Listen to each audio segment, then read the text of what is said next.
Good morning and welcome. Welcome to the first of a series of discussions that we're having in studio called Bellville Conversations.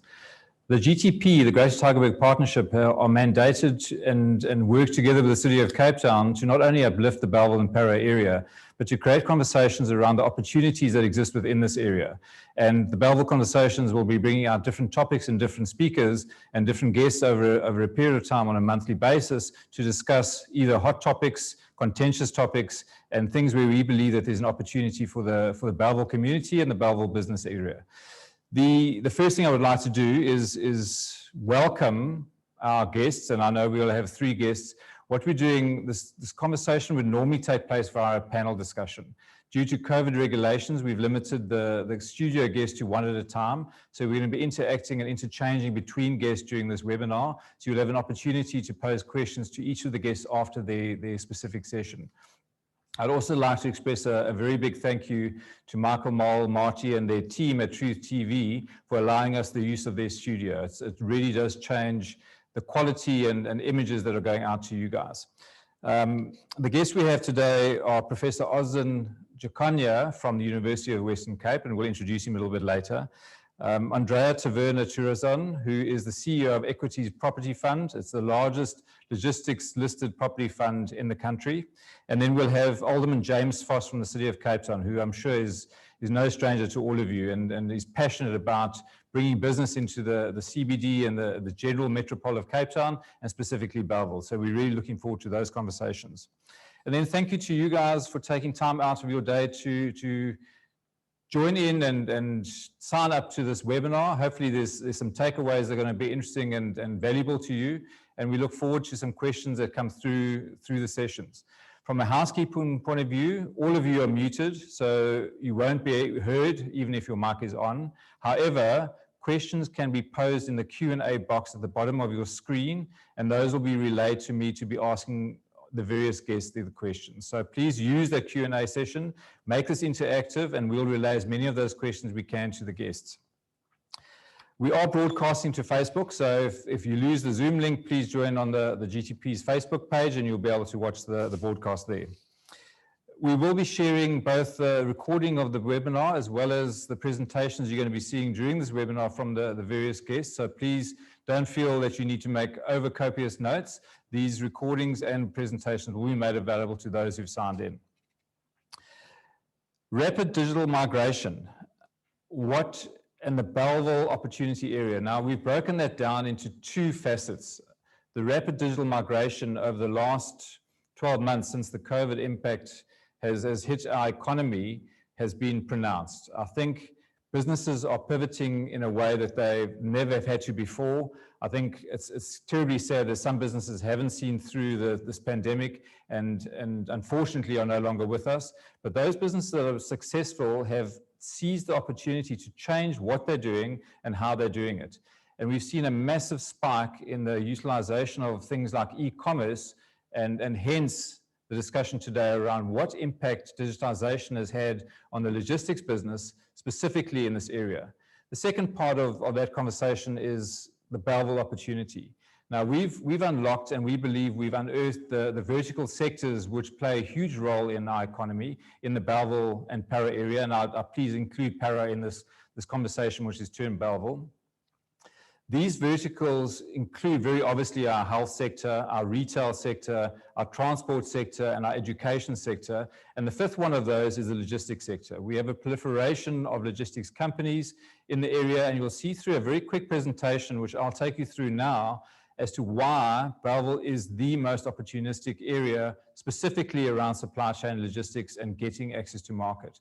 So if you'll bear with me, I'm going to go through a slide presentation.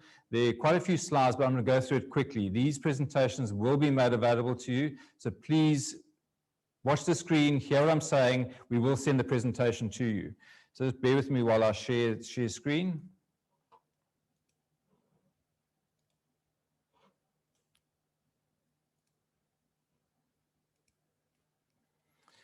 Prof, why don't you pass me that? Thank you. Why Bellville? Now, we've done an enormous amount of work at the Greater Tygerberg Partnership trying to understand the infrastructural asset base that Bellville has, and it's an enormous infrastructural asset base.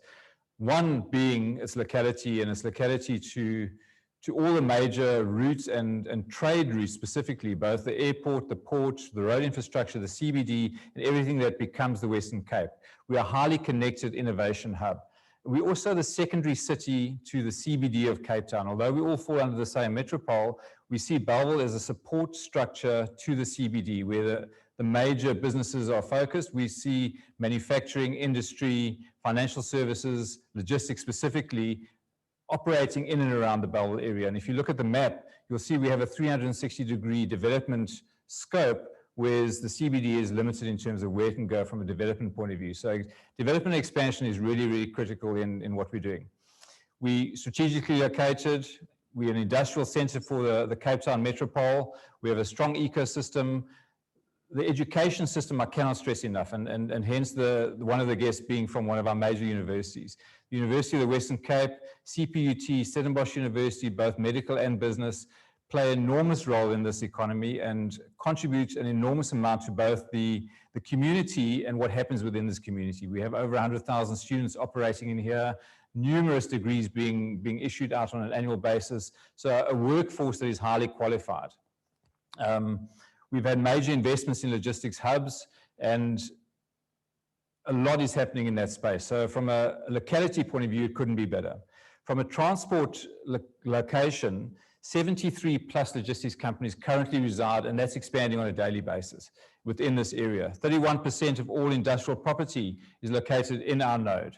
22% of employment out of the whole of the city of Cape Town happens in our area. So this is a highly thriving industrial, retail, and logistics node. As I mentioned, we strategically located to both the airport, the port, major roads, national roads on two fronts, so it couldn't be better positioned from access to market. We have a high-quality multimodal infrastructure. I think a lot of the logistics people who logged onto this webinar will understand the Balcon site and what the Balcon site means for this area. I know Transnet are accelerating the utilization of this site. They're now moving containerized goods from the port to their intermodal site at Balcon to alleviate road traffic in and around the port area. So there's already growth in that space, and that's further enhancing the access to goods from the logistics companies in and around the area. We've seen what's happened around the airport and the number of major companies that have opened operations in and around the airport. As mentioned, we have the Africa's leading airport, and I know Alderman will talk a little bit more about air access and how important that is for the city of Cape Town. It really is a jewel in the crown of the city of Cape Town. We are the second busiest port, and Cape Town is growing in terms of goods moved. And I know there's a lot of development happening further up the coastline, but in terms of bringing goods to market, it still is a very, very important port for Africa. We have an efficient freight rail system, and I know there might be a chuckle around. We're talking freight rail as opposed to commuter rail, which is going through various challenges right throughout the country. But the freight rail system is being enhanced on a daily basis. And I know Transnet, together with their partners, are investing enormous amounts of money in enhancing and improving their freight rail services, which is going to further improve the service to goods to market. A quote from the Anvil Commercial Properties: a lot of businesses are coming to Cape Town. A lot of logistics businesses are basing themselves in this area, primarily because of good infrastructure that the City of Cape Town and the Western Cape government have provided, plus an ease of doing business. And we'll hear from the Alderman a little bit later as to why it is so easy to do business in Cape Town versus the rest of the country. There's been major road investments right throughout the Western Cape, and specifically Cape Town. I've had the privilege of traveling through our country over numerous years, but quite recently throughout South Africa, and I was shocked at the state of our road system outside of the borders of the Western Cape. So I'm exceptionally proud to say that the infrastructure and road infrastructure in the Western Cape, and specifically Cape Town, really does enhance what we do and how we do it. So we have a really big advantage there. The City of Cape Town and the Western Cape government have invested heavily in public transport, and there will be additional investment coming over the next 20 years. The planned rollout of the BRT systems, light rail systems, enhanced commuter and other modes of transport for the public transport sector are a high priority for the City of Cape Town. And I know from inside information that this really is a high focus. So look out for further improvements and further investments into public transport, which allows our employees to get to their place of work and enhances the livability of the area. I talked about access to market. Now, any logistics company or supply chain business or anybody in the manufacturing space needs to get their goods to market in the most efficient and affordable manner possible. Now, having a proliferation of manufacturing businesses in and around the area. We have industrial sites in Para specifically, Para Industria, Alces River, etc. We have Bellville South. We have a burgeoning Brackengate, which sits on the border of the R300, and you can see what's happening there. So having that kind of access to market with this huge road infrastructure and highway structure is so important. You can see nodes 6, 7, 4, 9 are all growing daily, and more businesses are opening there on a daily basis. And I know Alderman Vos will talk more about that. We've highlighted the benefits of being in this area. Here are some of the top companies that are in the area. I know there are one or two massive companies that aren't on the slide. Supergroup, RTT, Laser Logistics, Imperial are also in this area. So we really do have a proliferation of logistics companies. We are a gateway to Africa, and we're attracting a high-quality employee base. And that's where the universities play a huge role. And I'm looking forward to talking to Professor Jokonya around what the University of the Western Cape are doing, specifically around feeding this sector. We've talked about the students and the kinds of jobs that are becoming available. We also have a very attractive cost to market. So the cost of property and the cost of development in this area is one of the lowest in the country. So it really is something that needs to be taken into account when you're looking at developing warehousing, developing logistics centers, or developing manufacturing environments. We really are still an affordable space for your operation. There's strong demand in the e-commerce world, and that will continue growing. We don't see that tapering off at all. In fact, we only see that escalating as we go forward. You can see the current developments that are happening in and around the area and what that means to the general Bellville Para zone. The Greater Tygerberg Partnership plays an integral role in facilitation. We really are there to assist, to help find sites, facilitate applications, act as an intermediary during the application process for either development, economic zone incentives, etc. So we are facilitator working together with the City of Cape Town and the Western Cape government to make your access to market a lot easier. So that's what we do. And please feel free to contact us. I know our details will be available at the end of this, but by all means, that's a very high level view of what Bellville offers, why Bellville is so important, and what we should be doing to consider Bellville and Para as a destination. Again, not just for your manufacturing environment, but for your logistics and distribution businesses. I'm going to switch over to and introduce you to our first guest. Professor Jokonya is a highly qualified individual. He's got master's degrees from the University of KZN. He's got honors degrees. He's got a PhD from UNISA in information systems. He's passionate about digitization in the business world and how rapidly businesses should be migrating towards a digital environment in order to not only take advantage of the market that now presents itself, but also to not lose track with what other businesses are going. It's no longer a competitive advantage to be digitizing. You really need to be digitizing better than your competitors. And there's no better area to talk about that than logistics, because logistics is in desperate need of rapid movement forward in terms of digitization. I know we all look at how parcels are tracked, how things are delivered to our doors, how the supply chain integration between computer systems, cloud-based systems, etc., are impacting the way we order products, how we use products, and how products are manufactured. And the professor is an expert in that. Beyond his qualifications, he spent the last 20 years in industry. He's been with Rio Tinto, he's been with CFA. I know more recently he's been with Nutella as an IT expert. He's now with the University of the Western Cape, where he's been mandated to start and kick off both an honors degree as well as a master's degree in digital and information systems, specifically focused on e-logistics and the logistics field, where we're using data warehousing, data mining, data analysis to improve what's happening in a logistics and supply chain environment. So I'm going to hand over to and introduce you to Prof. And I hope you don't mind me calling you Prof, but thank you very much for being with us today. Well, I think we're all looking forward to what you have to say. Please tell us a little bit more about why you've come to UWC and how you've got here and what this area means to you specifically. Thank you very much for inviting me to this session. Basically, it was a difficult decision for me to move from industry into academia. But as you know, in terms of your career in life, there is a time where you think you need to give back to community. So after I've been working and studying, I had an opportunity where I was called by university to study. I was very fortunate. Most of my studies were actually funded by scholarships. So because of that, I also felt that I owe to the community to teach other people what I've learned in the industry. And in many cases, it was very rare for people to move from industry to academia normally. So there was that gap. So I thought maybe moving from industry to academia with some of the things that I can contribute to the academia, since I had a lot of experience in terms of technologies that I've used in the industry. Okay, perfect. Yeah.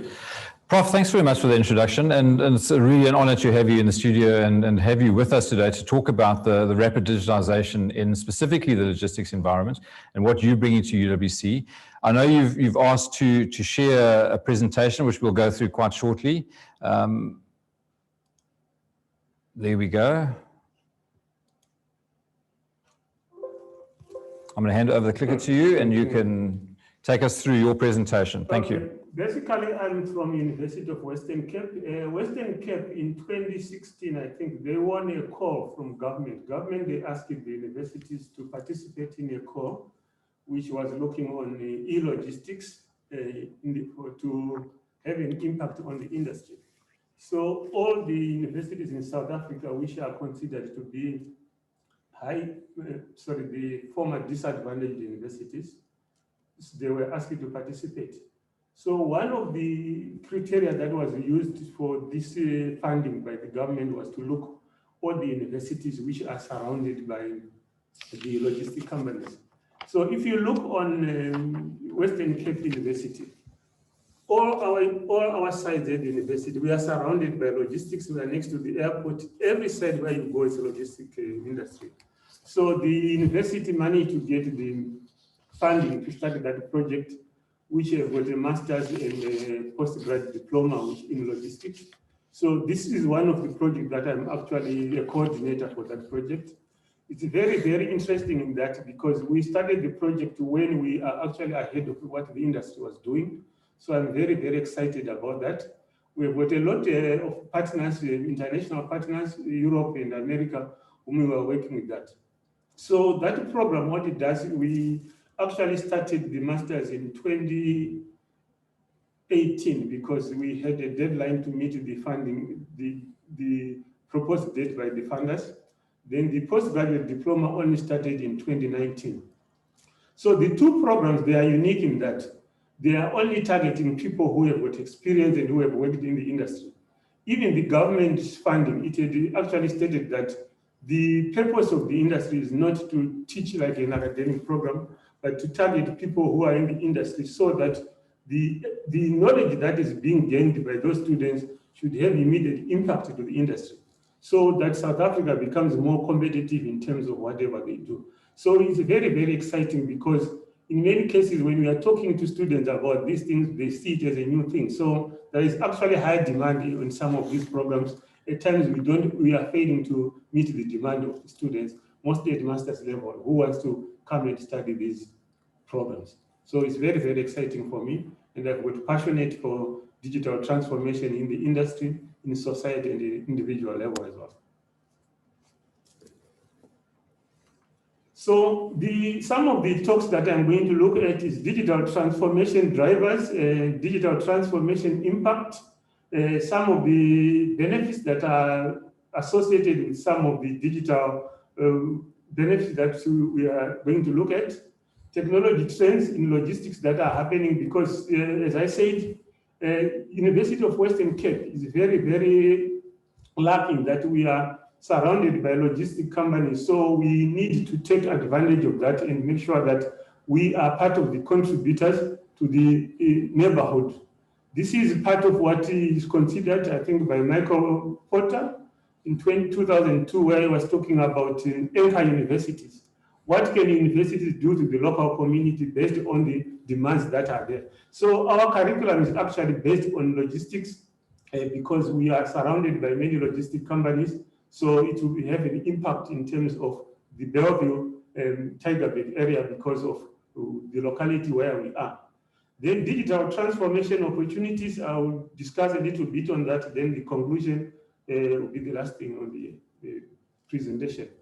So if we look on the drivers of transformation, we have had several revolutions. If you remember, initially we had mainframe machines and terminals, which were very, very limited in terms of opportunities, what we could do with them. I remember when I started my IT career, we were running SAB Miller on a 20 megabyte hard drive. If you tell someone that, you laugh at you that I'm exaggerating, but that was true. There was no pictures. We were only talking of what do you call it, text. So a hard drive of that side, you'd need 6 men to lift it. So these were traditional systems that were in the industry, and there was not much you could do creativity in terms of that. Then come around the late 90s and early 2000s, we had where we started now distributing computers, where there was now networking and mini computers, which organizations, we had centralized their technologies. In the first era where you had only computer bureaus, they were now thinking of bringing computers in-house in their organization where they could actually drive this innovation on their own. So we had a lot of digital transformation during that time where people could collaborate, share information. During that time, that's actually when we had a lot of killer apps, EDI, electronic interchange, where people are now saying we can share information electronically.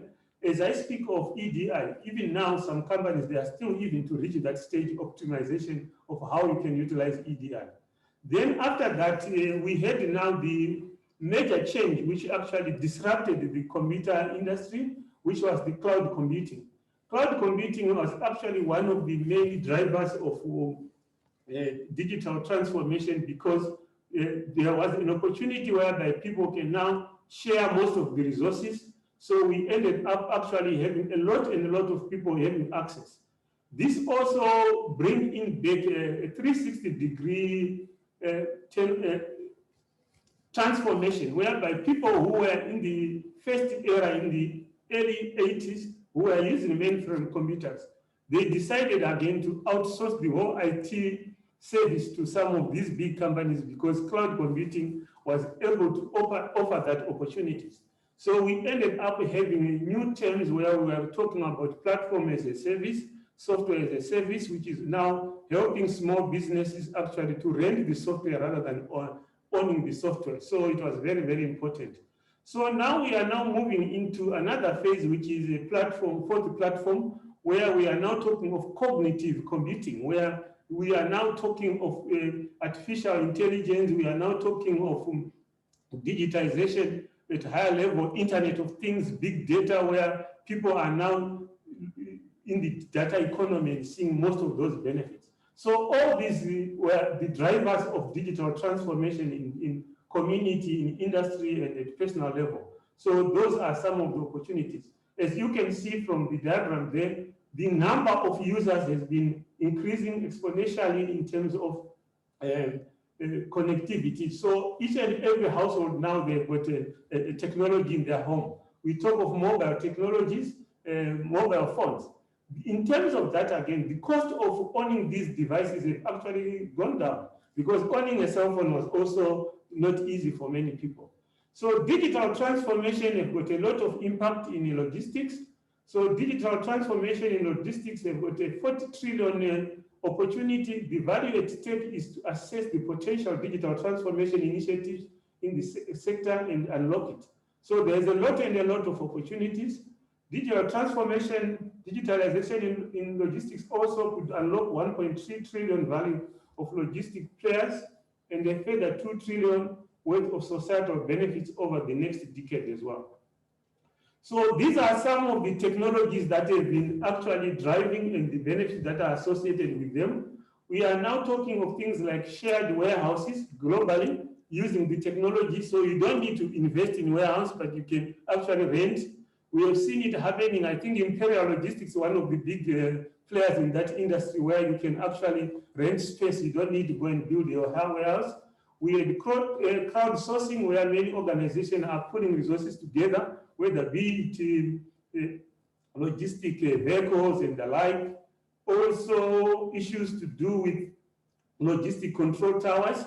As a service, as I said, most of the software that we can use in logistics, you don't need to own them, or you don't need even to have your own manpower to do it. You can outsource to the specialist companies that can do that. Autonomous vehicles, which is also happening. There is now autonomous vehicle. I don't see that happening soon in South Africa, but we have what we call the assisted driving, where you can have gadgets in a truck which can actually help the driver in terms of reducing some of the hazard that can happen during driving. So all those are technologies. Drones as well. Drones is actually one of the technologies that is actually taking fast, but as I can highlight on that, there's also a lot of risk and a lot of challenges in implementing and getting some of the regulations. So all these are some of the technologies that are actually driving digital transformation in the logistic industry. So in short, we have got a lot of technology. So it's important for the organization to see how can they benefit from some of these technologies, because as I said, there are so many. It's not about whether the technology exists, but it's for the organization to actually see the benefits and see where they can actually be of more importance. Like, for example, we've got picking, we've got now robots that are being used, unloading, we are using sensors to track vehicle, we are using sensors to track parcels. All those are things that are happening, and also even temperature controls. As you are aware, the government is now rolling up the COVID vaccines. We will need technology to monitor the temperature of those trucks that will be moving those vaccines from point A to point B. And it's actually a lot of demand, because according to studies now, I think there is a demand more than 1,000 times for ice, ice, which is used in controlling temperature for the vaccines worldwide. So there is a lot of opportunity along that line. So also from a South African point of view, the issue of last mile delivery, as you are aware, during the first COVID spike, we had a lot of challenges where most industry could not operate. And some of those industries that were able to do home delivery, they were actually able to sustain some of their activities. So last mile delivery demand is soaring and is expected to grow by 78% globally by 2030. This was before the COVID, so the 78% actually could actually be less by now. Crowdsourcing platform connects small logistic providers directly with customers, would increase the utilization rate of trucks by optimization their returns and trips. This is very, very important for actually Bellville area, where we've got a lot of big trucks. It's very, very inefficient mostly to move with a 7-ton truck to deliver a goods which is less 300 rands. So you need actually to look on a model, how do you link up with these small logistic companies to outsource to some of those areas where you think you can benefit. Assisted driving, I think I've indicated it, it's one of the areas where we can see a benefit in terms of cost and in terms of accidents, carbon emission as well. So those are some of the areas that we can look in terms of assisted driving. Shared economy, which is also a very important area. There's a lot of opportunities which you can find in terms of cost saving and the time as well when you are actually sharing some of the facilities that the organization has. So before COVID, the digital transformation was actually already taking place. But what happened when we reached in March 2020, the COVID actually had an opportunity to accelerate the digital transformation, because in many cases, it was the only way to operate because of social distancing requirements for COVID. So there is a lot of opportunities that are actually growing in that area to see how organizations can transform themselves to actually look onto that. So cold chain logistics is predicted to grow nearly 18% in the first half, and also the development of COVID vaccines triggered a spike demand for cold chain. Radio frequency identification and blockchain technologies, they are also being used in many cases to fight COVID. As you are aware as well, in the warehouses, people, they have to still maintain their social distancing. So some of these technologies are actually helping organizations to comply with some of the COVID regulations. So there is a lot of opportunity, I think, on RFID and other IoT devices. Augmented and virtual reality, I think these are some of also the technologies that are being used in training some of the staff. As you are aware, some of the staff are not being allowed to be in groups, so you can use virtual reality or augmented reality for training, and also for picking staff in the warehouse. You can improve your efficiency, whereby the device can actually help to assist you to improve your efficiency. In terms of also COVID regulations, there is also opportunity for cashless, paperless, contactless. So NFC is also becoming popular in many logistic organizations, because the more you move away from contact, the more you comply with some of the COVID regulations and reduce the spread of coronavirus. So there is a lot of opportunities that are associated with the COVID era. So if we look, does digital transformation matter in the logistic industry? In short, I think it depends with your organization. So an organization needs to sit and find opportunities that are there in some of these technologies that we are discussing. There is no one size fits all in terms of these technologies. As I said earlier on, you might need to invest in drones in the Bellville area, but does we have the regulations of controlling some of those technologies, or do we have the infrastructures, or do we have even the staff to control some of those technologies? So it's very, very important for people to analyze the environment in which they are operating. Thank you for that. Prof, thanks very much. I think that's hugely insightful. I mean, it's, the passion that you portray in this space, I think is very impressive. It's really nice to have you in the area at UWC around the corner from us.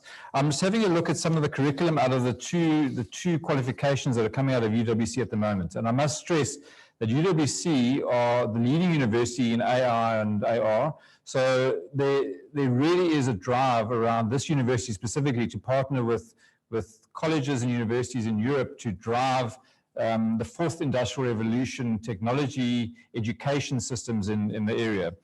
The honors degree and diploma covers things like data warehousing, fundamentals in e-logistics, analytics and business intelligence, data and decision making, which is really impressive. I know, coming from a logistics background, the management of data and what's happened in our supply chains and how it happens in our supply chains is critical. I don't think people have understood that sufficiently to date. Your master's in commerce information management covers even a broader strain, including e-logistics, e-logistics process information systems, supply chain management analytics and decision making, big data technologies for e-logistics, machine learning. So these are all critical parts of changes in supply chain and logistics around the world that are going to be critical. And I dare say that if companies aren't embracing this, they're running the risk of getting behind in terms of competitiveness. But Prof, we know about the degrees and the qualifications coming out of UWC. We know how passionate you are, and we really would like to thank you for being here with us and sharing a little bit more. I know UWC on their website would have more information on these qualifications. Is that right? Yes. Information is available. Thank you. And we look forward to the Greater Tygerberg Partnership, looks forward to working with you and your team in the future. So thank you very, very much for being with us. Thank you very much. Thanks, Prof. Thank you. As mentioned, UWC is a critical part of what we do, and partnering with them and their different faculties is critical. We work with both their entrepreneurship programs, we work with their science programs, we work with the expansion programs. They've opened a health and sciences facility and faculty in the middle of the Bellville CBD, so they really are an integral part of what happens in Bellville. Our next guest, and I'm really pleased that he's taken time out of his diary to be with us today, is a serial entrepreneur. I know he's highly educated. He's been educated in Europe, so I don't know if it makes it highly educated. He's been educated in Europe. He's been around for a while. In his entrepreneurial space, he's done various things. And I know quite early on, he got into the logistics space in warehouse development and warehouse ownership. And he's taken that speciality to a point where he's listed the first logistics speciality property fund, and it now has grown to, I think, a fund value of over 16 billion to the best of my knowledge, and I know it's expanding on a daily basis. Equites Property Fund is not only the only specialist logistics fund on the JSE, but they've now taken to expanding their markets and looking elsewhere to diversify their earning streams beyond just rand-based income, and they quite active, in fact, very active with some very significant partners in the UK. I know they're doing 2 massive facilities at the moment with Hermes Parcelnet and with DHL and Amazon. They've got big facilities in the UK. They've got enormous facilities in Joburg. I know when I was in the logistics space, Lord's View was a brand new development, and they've jumped into that quite extensively and provided facilities for some of the big national retailers there. They are very active in the Cape as well. So between Atlantis, Parow, the Bellville area, Equites are looking at opportunities all around. I know Brackengate, they've done a deal with ShopRite and Checkers quite recently, so there's going to be more of their buildings going up in the area. I know Andrea is quite passionate about Bellville specifically. We talked about the Parow Industrial, Bellville South, Brackengate areas being growth potentials. One of their first investments was in this area. So I'm very looking forward to hearing from Andrea and see where Equites is going. I know there are a lot of shareholders out there who might be tracking this. Andrea, welcome. Thank you.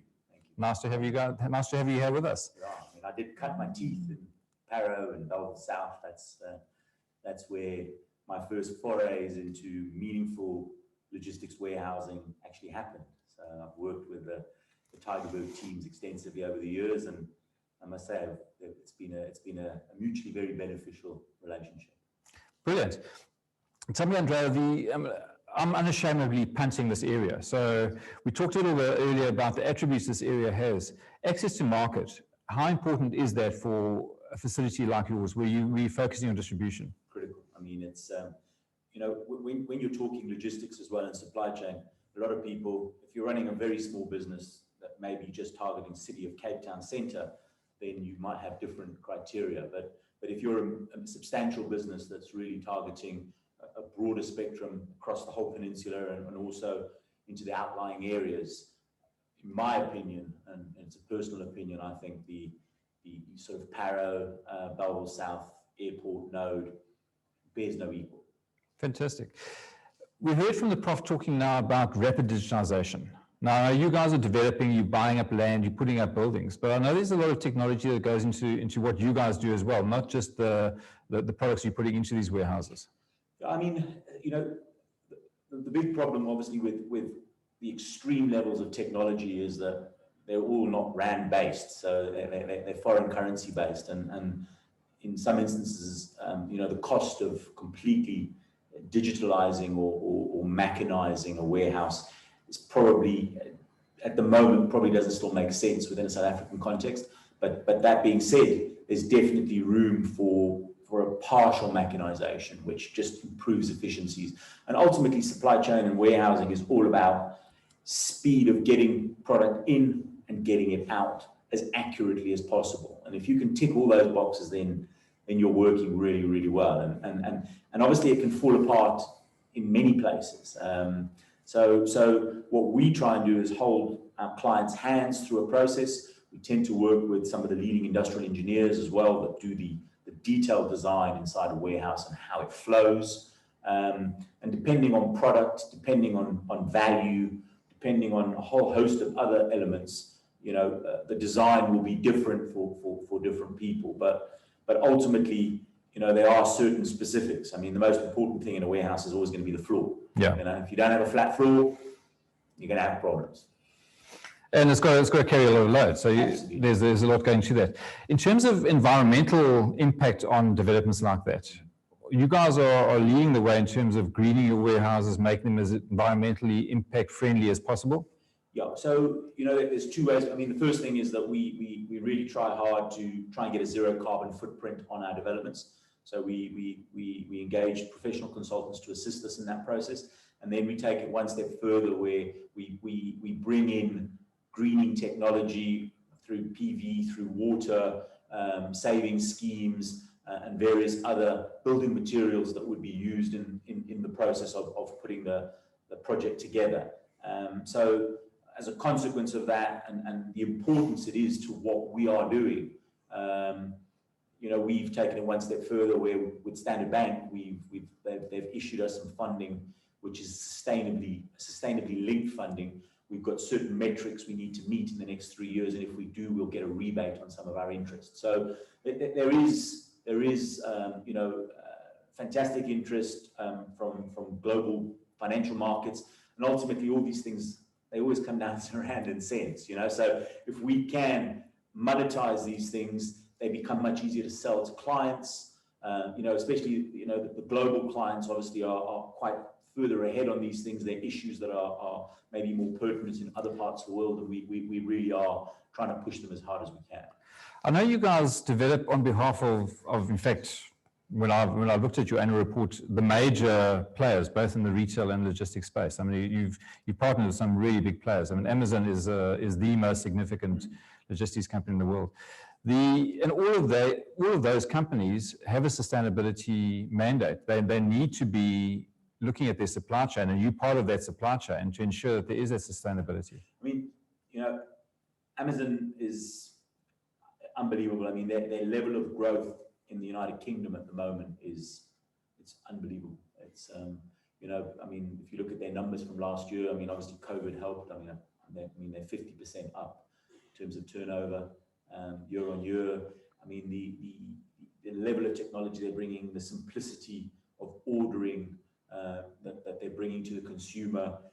Yeah, I mean, but the beauty of it is that there is competition. There's other people that are fighting back, and as a consequence, I mean, in the UK, you've got a company called Ocado that have got some pretty good IP. They've just done a deal with Marks and Spencer's, which started last year in September, in terms of their delivery platform, and it's a lot of mechanization in that. And then you've got a lot of the 3PL companies, from the DPDs of this world to the DHLs of this world, the Kuehne+Nagels of this world, Hermes, as you mentioned earlier, and there's many of them, and we learn from them. What's quite nice is that we took some of our professional consultants over to the UK to meet our developing partners there and the building companies that we work with there, and we came away from there basically thinking, actually, we're quite good. We're actually not so bad. And there's certain things that they do better than us, but believe it or not, there's quite a few things that we do better than them. And I'm being specific to the UK now. And I mean, especially on some of the greening elements, I think at the moment in South Africa, I mean, we're probably doing more on greening here than we are there. It is fast catching up there and probably will overtake, because obviously the quantums and the numbers involved there are much, much larger. But I think, there's a couple of players in South Africa that really are stepping up to the plate, and hats off to them. Okay, tell me something. I know out of the audience, there's a fair proportion of logistics people attending this webinar. From lessons you guys are learning in the UK, what hints or tips can you give the local guys to look out for? Be it a pitfall that they should avoid, or some technology they need to be aware of and start integrating into their systems? Yeah, I mean, technology is a difficult one because, you also need to contextualize. I mean, if I can just give you some context in terms of the value chain between here and the UK. First one is, if you do a 20,000 square meter AAA grade box in SA, plus minus your cost will be, or your value will be somewhere between, let's say, 200 and 215 million rand, plus minus. The same facility in the UK will be 500 to 550. So the consequence of it, the value propositions around all these things are so much larger that you've got much more scope to push boundaries and bring technology in. In South Africa, our market and the value proposition, I mean, if we do the Big Mac test, Yeah. and the reality is that, people can afford to pay, £3 or £4 for a Big Mac in the UK. If you charged for a Big Mac at that price here, no one would buy one, So we do need to take those things into consideration. But that being said, I think that the fundamentally most important thing, and I think the market has improved dramatically from 10, 15 years ago, is the technology that goes into floors. Okay. I think, Interesting. Yeah, DSV have just built a massive warehouse up in Johannesburg on the R21, and they've brought in a floor technology which is cutting edge, but the installation of it is critical to it being working, so it'll be interesting to see how that one plays out. There's a lot of the engineers that I've spoken to in South Africa that are saying, oof, they're brave. Is there a change in the distribution patterns? I know e-commerce is sparking and will continue to spark. Is there a change in distribution doors and docking doors and how things are put away? And are you guys... I don't think that e-commerce is a big enough platform in SA yet that the major retailers are making real estate decisions to accommodate e-commerce on its own. So at the moment, e-commerce is still, in my opinion, still seen as an appendage. Okay. In the UK, there are buildings now that are going up that are only e-commerce. There's nothing else in them, and so the entire focus is how can we get that e-commerce efficiency. And that shared facility environment, I know we're quite specific here between 3PL and distribution centers, that's own product, own... Yeah. And... So I think it will come in time. Okay. It's not if, it's just when, and it always comes down to rands and cents at the end of the day. When that market becomes big enough that if you don't deliver within a certain time frame that you've promised the consumer, he's not going to order from you again. He's going to go to your competition, and when you start losing your customer base, then you're going to put some rand and cents behind it. So the reality, the market always sorts out the big boys from the small boys at the end of the day. I'm going to get on to some incentives. I know you guys are doing some work in Atlantis and the special economic zones and what incentives mean to developers like you and the process that you guys go through in applying for development rights in any property. And I've dealt with many property, be it commercial, industrial, etc. I'm sure you feel the same pain that everyone else feels. How have you found the process within the Western Cape in getting development processes through?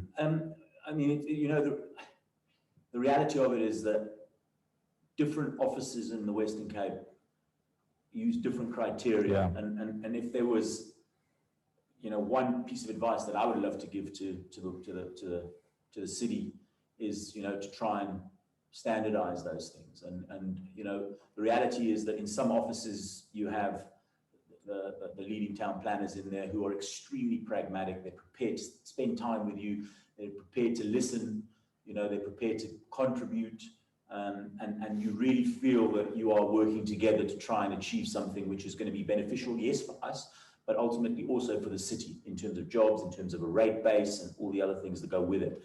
There are some other offices, I don't want to put anybody, and pull the trigger at anybody, but there are certain offices that you sometimes feel that they don't behave. Don't see the bigger picture. Yeah, they don't see the bigger picture. They become fastidious. They throw the book at you, and it doesn't help anybody. To have a project that gets delayed by a year doesn't serve anybody. Ultimately it delays the rate base, it delays the potential job, delays the construction job. It costs us more money, and also what it does is it makes us feel, well, should I go there next time? Maybe I won't. I'll go somewhere else where my money's more welcome. So but that's the exception rather than the rule. My experience in most of the offices that we've worked in has been more positive than negative. Fantastic. Well, I'm glad to hear that. I'm sure Alderman James Vos will be very pleased to hear that. The property market's been very curious post-COVID, and I know there are different trends being picked up quite quickly in terms of residential, commercial, industrial. You guys are being earmarked as someone to watch. I know not just from a stock share point of view, but what can we expect from Equites? Where are you guys going? More of the same. We are believers in what we do. So our organization only does what we do. So and we are constantly looking to better ourselves. the other differentiating factor between us and maybe some other developers is that our intention is to own the property for a very, very long period of time. So, there's a philosophy around that. The beauty of our industry, as opposed to maybe owning a retail center and an office block, is that we tend to sign with most of our clients what we call a triple net lease, which basically means that we recover the costs of the operating of the property from our tenants, from insurance to maintenance and various other issues. But ultimately, as much as that protects you, what it can do as well, if it's not managed properly, it can breed resentment from your client. So if the client feels that you cut a corner on development, which resulted in 3 or 4 years down the line in something starting to fail, which then occasions a disproportionate amount of money that needs to go into a maintenance issue, he feels hard done by. So we really strive in terms of our design to always try and do things in a way where we really try and mitigate maintenance, that it really becomes the essential basic maintenance, and that things don't become technically obsolete too quickly. You understand what I'm saying? And that's where we really try and work hard with our clients. Some of those things sometimes cost a little bit more upfront. The beauty of obviously us having gone to the stock market is that it's afforded us an access to capital, which in our private capacity when we were doing this was a bit more difficult, more challenging, should we say. So we are happy as an organization to invest a little bit more in our buildings up front, because we know we will be amply rewarded over a sustainable period of time. And you're there for the long time. Absolutely. Okay. I've just had a request. The Alderman needs to get in, do his thing, and leave again. So I'm really not getting rid of you. I'm going to ask him to come in. The last question I have for you now, we'll take some questions and answers afterwards, and hopefully, Andrea, you'll still be around to answer those. Is this punt for Bellville, and why this location is so vital for distribution of goods, and not just big warehouses, but manufacturing as well? Would you like an answer now? Yes. Or? Give me a quick answer. A quick answer. I mean, it's location, location, location. You've got a pool of labor, you've got access to major arterial roads, and then ultimately you've got parcels of land which can accommodate buildings of a certain size. Ultimately, Pardon Island works, yes, because the port's there, but it's very port specific, and it's very City of Cape Town specific. If you want a bigger and broader Western Cape outlook and a best of both worlds, I do believe that, coming out from Epping towards Parow and Bellville South, that vein, if you like, coming out there with the airport on the side and the N2 and the R300, I think it's a fantastic location.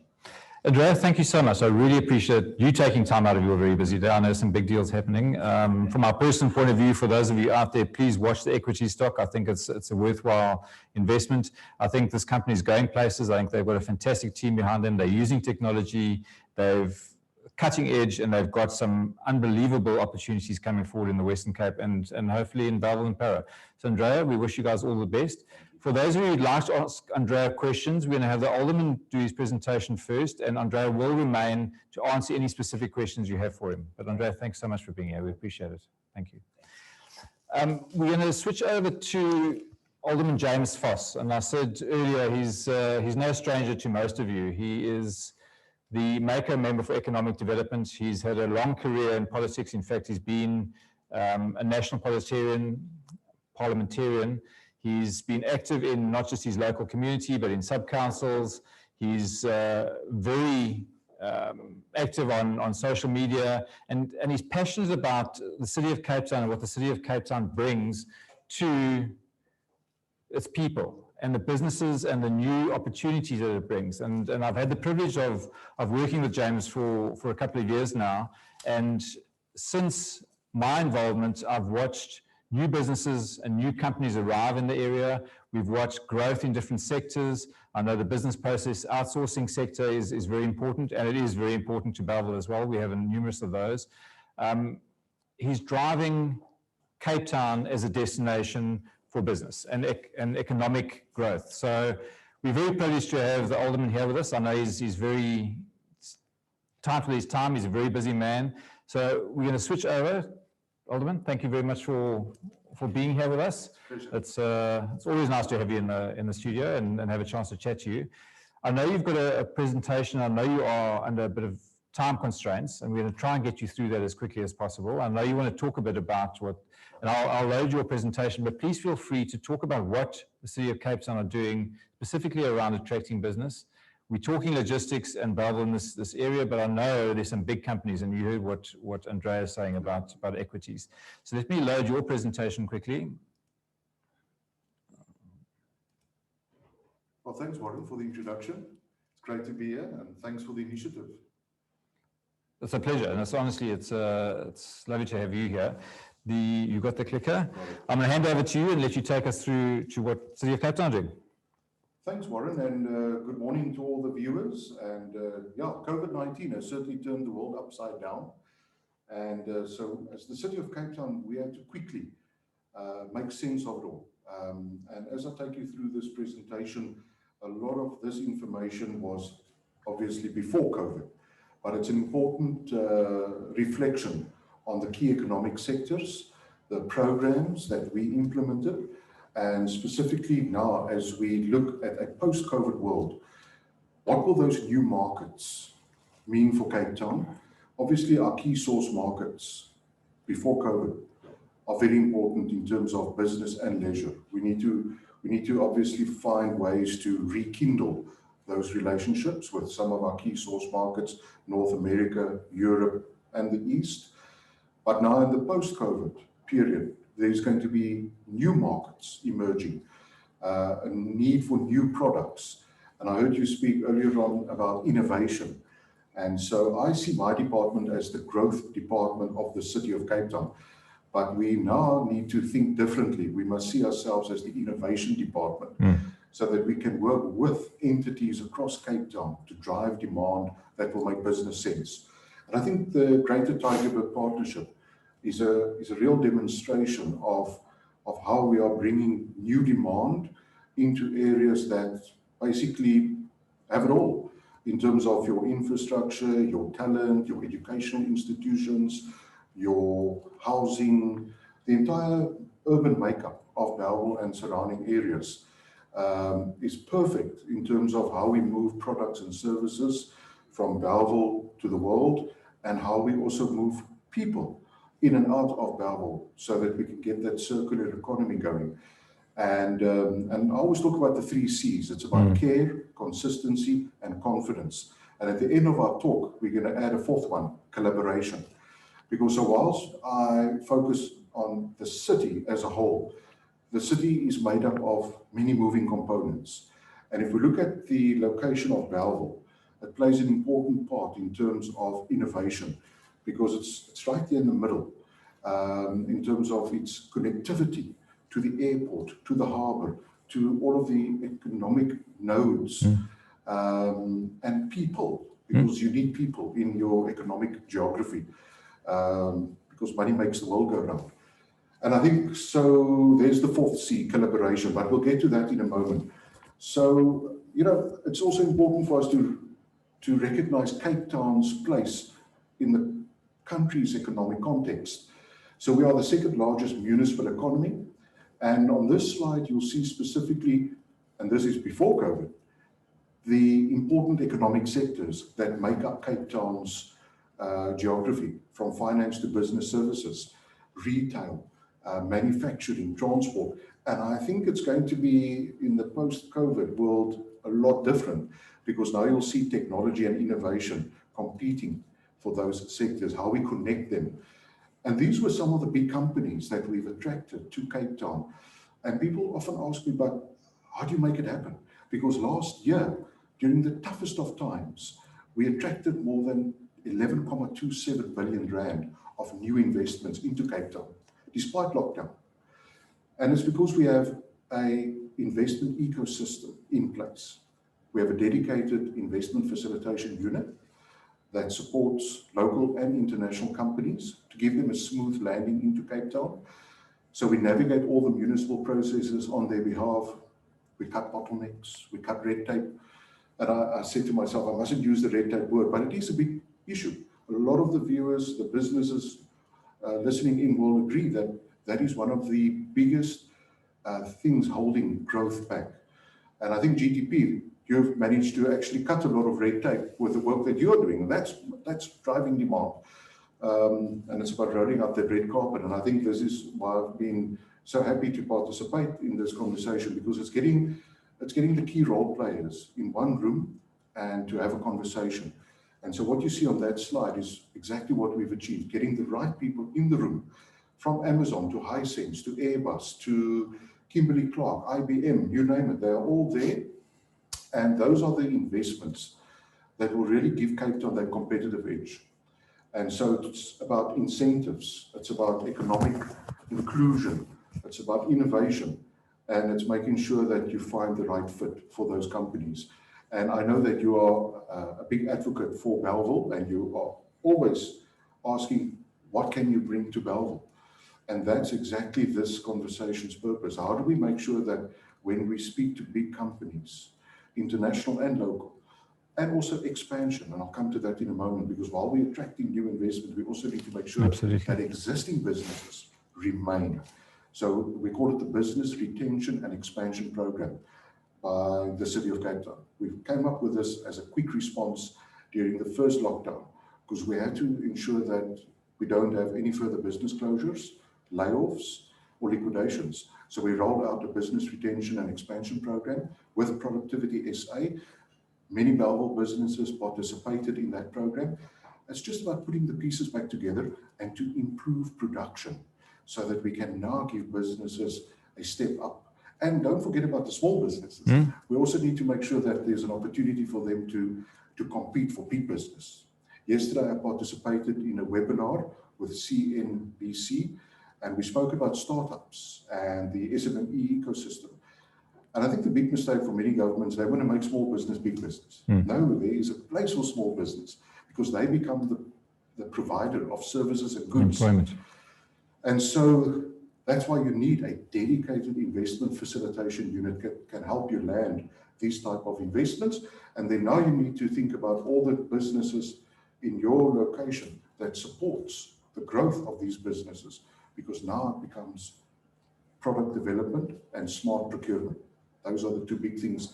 And I can tell you in the year to come, there's going to be a strong focus from the city government on smart procurement and supply development. And we would like to work closely with the Greater Tygerberg Partnership to help build the SME ecosystem in your area so that they become a provider of services and goods to the entire city. And so we came up with an economic action plan. I already mentioned the business retention and expansion. The next one, Warren, is the workforce development.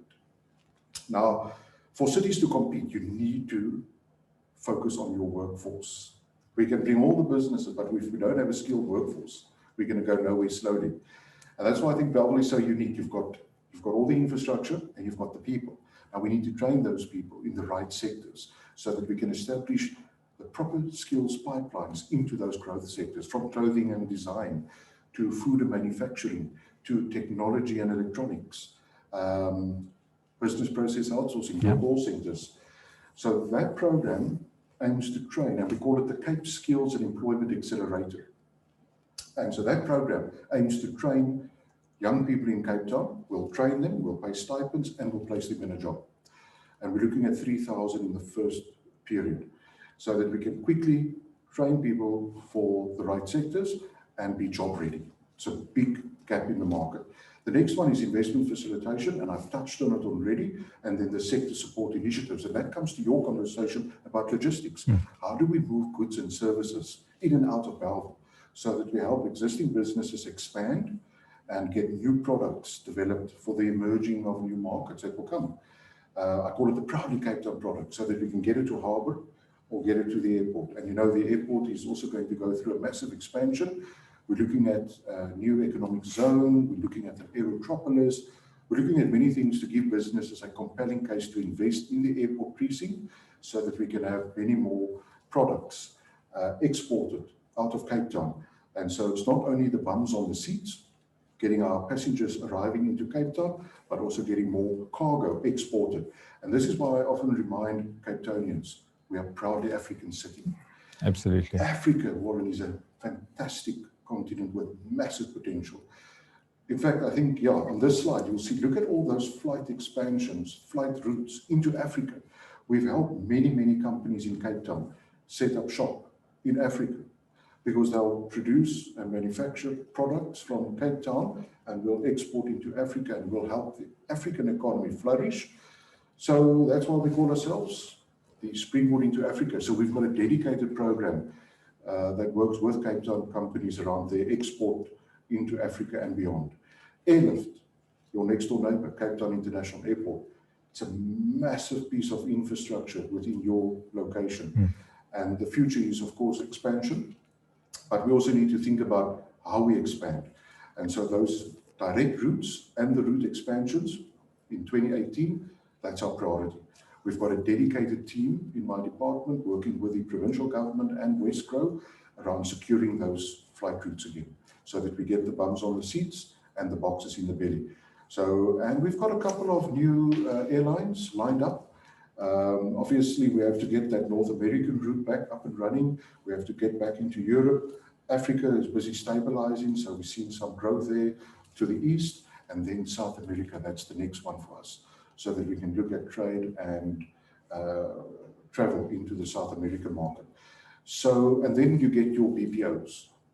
So in North America, they are looking at Cape Town as a favorable location for their BPOs, and they're looking at Bellville because you've got the people and you've got the infrastructure and you've got a willing and a valued partner, GTP, that helps establish the ecosystem, getting the right people in the room. So it's an important one. And so we've mentioned those opportunity sectors, clothing and textile, food and manufacturing, it's a big one for Bellville. And again, the logistics, because for businesses to expand and to invest, they need to know that their products will get to market on time, and all of the other important connections with the innovation and with the technology. So it's an important sector for us. Later today, I'm visiting the Atlanta Special Economic Zone because we're looking at green tech manufacturing, and it's quite nice to see that some of the companies in Atlantis, they've got business dealings with companies in Bellville. So whilst we set up the manufacturing in the SEZ, they still do business with the rest of Cape Town. Because a lot of people say, oh, there's a focus, you're moving your SEZ out of the city. No, there are certainly connections, and we make sure that those connections exist. I've mentioned the manufacturing, it's a big one for us, and I see it also as an opportunity sector for Bellville. Of course, we're looking at I know there's conversations around bringing more call centers and your design and craft into the Bellville area, but I also see you as an important manufacturing sector because of your proximity to the airport. And I think I've touched on it already, but the expansion of Cape Town International Airport, there's a big cargo component attached to it. We've got a very small cargo component at the moment. And so we're working very closely with Cape Town International around their expansion so that we can increase flight capacity, but at the same time drive demand so that the cargo component gives businesses a reason to invest in Bellville. And by the way, I do like the Invest Bellville. I like it. And it links quite nicely and it aligns with how we position the city. Film and media, big one, because it's the creative part of the economy, and it's one that certainly features in Bellville, because you've got a lot of educational institutions and companies that focuses on the film and media sectors. And it's an important one because, you know, when you see a TV commercial or a film shoot happening in your area, there's a lot of small businesses that provide goods and services. So you need to almost pitch to the film industry to say, come to Bellville, we've got it. We've got open spaces, we've got railway lines, we've got whatever you need for your film shoot or whatever you need in that creative space to showcase. So it's quite nice that you can even position Bellville as a preferred destination. Boat building, you've got a couple of them here in Bellville, believe it or not. And so boat building is a big sector for us. We are currently the second largest producer of catamaran in the world. During hard lockdown last year, we had 150 orders at one boat building yard in Cape Town, ready to go, 25 million rand each. It's a big money spinner for Cape Town. It attracts a lot of export value for us, a lot of jobs. And so we've established a new business partner last year in lockdown called Blue Cape. that will help us on the boat building opportunity for Cape Town. We've got about 40 boat building yards in Cape Town altogether. That should be double. And the number of people employed, about 7,000, that should be double. So it's a big opportunity for us, and we will, through our funding of the new special purpose vehicle called Blue Cape, we hope to unlock more jobs and more product in that sector. Clothing and textile, you've got them in Bellville because it's such an important sector for Cape Town. Previously, this sector employed about 250,000 people. Presently, we're looking at about 25,000 people. We have to boost local manufacturing, and I know that the viewers at home or the offices are saying, yes, let's stop importing. That's the plan. So we work closely with all of the big clothing and textile companies. We call it the Cape Clothing Textile Cluster. We work very closely with them about looking at new products, the niche products, so that we can look at turnaround time, how quickly can we produce a quality garment and get it to market. So it's about boosting local manufacturing.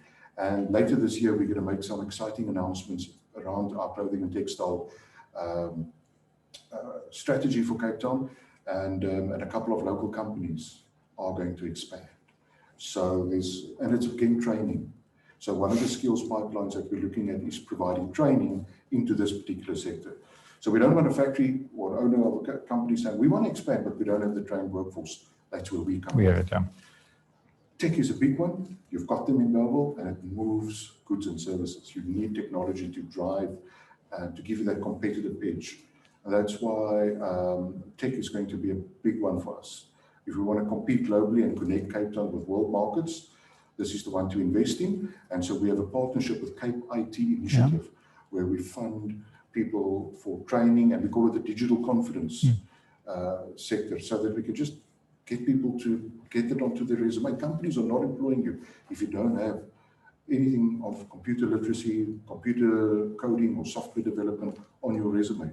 So we train about 1,000 or so people through Cape IT Initiative for every period, and they land up in jobs. So we give those companies, again, a pipeline that makes sense for them to expand and to do business.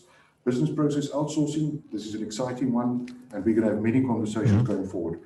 I've got a whole host of engagements with Cape BPO, which is now your Cape Business Process Outsourcing Sector Strategic Business Partner.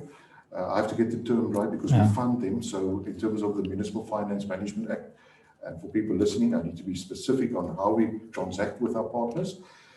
We've set them up specifically to help with skills training and job placement, but also to help us land new call centers. And they know the ask for Bellville. So we're working closely with them to find the perfect fit. And so Bellville makes absolute sense because of its proximity to where people live. We don't want to put call centers in places where people need to commute. And you know, call centers are 24/7. Our call centers specifically cater for the international market. So you want to make it convenient so that you give those companies also some comfort that they're in a place which is safe and secure, and they've got the support of a valued partner, GTP. Skills and talent, a big one. Cape Skills and Accelerator, another big one, because it's all about now skills. That's how you compete. You can't have a shotgun approach now. You need to be very specific. So I've mentioned you some of the key sectors, but nothing will continue or will be successful if we don't have the right skills into those sectors. So this is an exciting one where we're going to train, as I've mentioned, people train, pay stipends, and put them in a job. And there's about 3,000 that's going to go through the first round of intake now. So it's a nice one, and I think there's an opportunity for us to work with you around this particular program. Small business, it's a big one for us. This is where we make small business compete for big business, and not make small business big business. No. And so we run smart procurement and supply development workshops. And I think we should do one here in Bellville so that you can get your small business as part of the program. We run them continuously. We've now appointed Smart Procurement World as our training institution. And so we are rolling out those training sessions throughout the entire city. But I would like to do one with you where we focus on the small businesses within the Bellville area. And it's about, and I think the word says it all, smart procurement, so that we can make sure that they do contract management, the business profiling, the pricing, the business application, the funding, etc., as well as product development, so that we give them a space where they can showcase their products to bigger buyers. Cool. So that's a nice one that we can do together. And then the targeted incentives. So to drive demand, you need incentives. And we have listed Bellville as an area to qualify for the incentives so that we can work with existing and new businesses in your area to provide these incentives. And it's a real mechanism of helping those companies to expand. So there's a couple of financial and non-financial and other support measures in place. I've spoken about the Atlantis business development, and that links in with our new special economic zone. Now, the reason why I'm mentioning it, because I do think there's an opportunity for us in the future in the Bellville area. Because of the airport expansion and with all of your business investment, I think we should definitely enter into a conversation how we can also expand on this opportunity. And then lastly, tourism. Now we know that tourism made the world go round, and now the world has been turned upside down, and so we're going to do things differently when it comes to tourism. It's given us an opportunity also to reimagine tourism in Cape Town, because tourism cannot only be about the big cities. Table Mountain, Cape Point, the V&A, there are so many more tourism products out there. So going forward, our department will work together with all of our institutions in the city to look at more product development so that we bring demand for people into your area, to give them a reason to visit. I remember years ago, the CY, come to Bellville and CY. So this is where we said, what's the value proposition of Bellville? What do you have available? Let's do what we call an audit of all the products available, your guest houses, your eateries, wine farms, and then we'll work out a proper, what we call destination marketing and destination management strategy. How do we plug it into the bigger Cape Town offer? So when we market Cape Town, that we also say about Bellville as the following available and new products. I'm always looking for new entrants, new businesses to support the tourism value chain. And so those are just some of the figures you'll see there. And obviously things have changed considerably. And next week we'll be launching a tourism 10-point strategy for Cape Town, where we're going to focus on 10 action steps to make tourism bounce back. Aviation, cruise, place making. We did a lot of marketing. I mean, if you're in New York, there's a bus stop, visit Cape Town. So we have to think differently.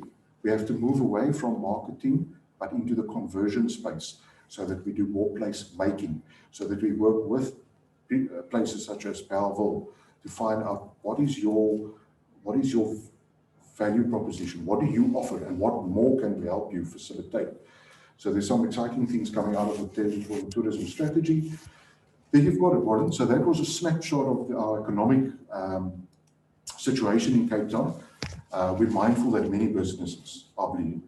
A lot of businesses have closed down, and I think our partnership with Productivity SA is specifically about now putting the pieces back together so that we can help avoid any further closures or layoffs. Let's stabilize our economic landscape and let's bring in new demand, because it's not business as usual. And I'm sure that we'll make a stronger comeback than before. And it's conversations such as these that instills the confidence, the care, and the consistency, but also the collaboration. So I wish you well, and I'm very happy that you've arranged this session so that we can speak to our audience, the people of Cape Town, and business, so that they understand why we do what we do. And so it's tough times behind us, and I'm excited about the times coming, because I really believe that Cape Town is going to bounce back stronger than before. James, thank you very, very much. It really is a privilege to have you in the studio. A couple of takeaways from that presentation, and I know for not just our Cape Town viewers, but for the national viewers, the City of Cape Town are going above and beyond to make doing business easier. There really is a wholehearted effort, and not just from Alderman Vos's office, but from the rest of the offices in the City of Cape Town, to make doing business as easy as possible and make the entry to market as seamless as possible. So for those of you in Johannesburg, Durban, around the country, for those of you in Africa who are looking for a place to land, this is the place. We very much believers in Bellville and what we have here as infrastructure, but I think the City of Cape Town and the Western Cape government are driving every effort to make it as easy as possible to do business here. I like the fact that the SME conversation is taking place. We have a proliferation of SMEs in our area. We have 4,500 SMEs between Parow and Bellville. So we have a lot of small businesses. The launching into Africa, we see Bellville as Africa's leading smart city. So we have a lot of Africans in our city, and we believe that we should be seen as the launching pad for Africa, and Cape Town is the international destination. But I think, James, thank you. I know you're under time pressure. You need to get in your car into your next appointment. It's always a pleasure to have you in the studio and have a chat to you and hear what City of Cape Town are doing. And thank you very much for your time. We much appreciate it, and I loved your words. Thank you. Thank you. I like the Bellville being the launch pad into Africa. That's true. It resonates with me. Okay, excellent. And I wish you well. Thanks very much for having me on the show. James, thanks very much. Pleasure. Thank you. Okay, so we are going to, I haven't seen too many questions. I know we've shuffled the order around slightly to accommodate some of our guests. I'd like to again re-emphasize the thank you to all three of our guests. I know at one stage Alderman Grant Twigg was hoping to be on the show, but I think his time pressures have taken over. So thank you to Prof. Jokonya, to Andrea from Equites, to Alderman Vos for spending some time with us. If there are any specific questions, I'm quite happy to take those. However, as I mentioned, all presentations will be made available to you. A recording of this will be made available to you. And questions can be forwarded through to the GTP. We have an email address, info@gtp.org.za. So if there are any specific questions, any further inquiries, if you'd like to find out more about what we do, about what the City of Cape Town does, or reference any of our guest speakers, please make that available. We utilize that channel, or call us. We're happy to talk to you. Thank you once again to Truth TV for allowing us to use their studios. And thank you for taking time to check in, log in, and watch what I hope was an interesting conversation, the first of our Bellville Conversations. I think the next one lined up is the first or second week in February, and please watch your social media channels to find out the topic of that. I have a sense there's going to be quite a contentious topic, so I'm looking forward to a panel discussion with a potentially heated topic, and we'll start publishing viable topics going forward. So on a monthly basis, we'll be having these Bellville Conversations. It's relevant to the area. It's relevant to what's happening in our economy and our lives, in our homes. So please keep tuning in to the Bellville Conversations, and we look forward to hearing from you next time. Thank you.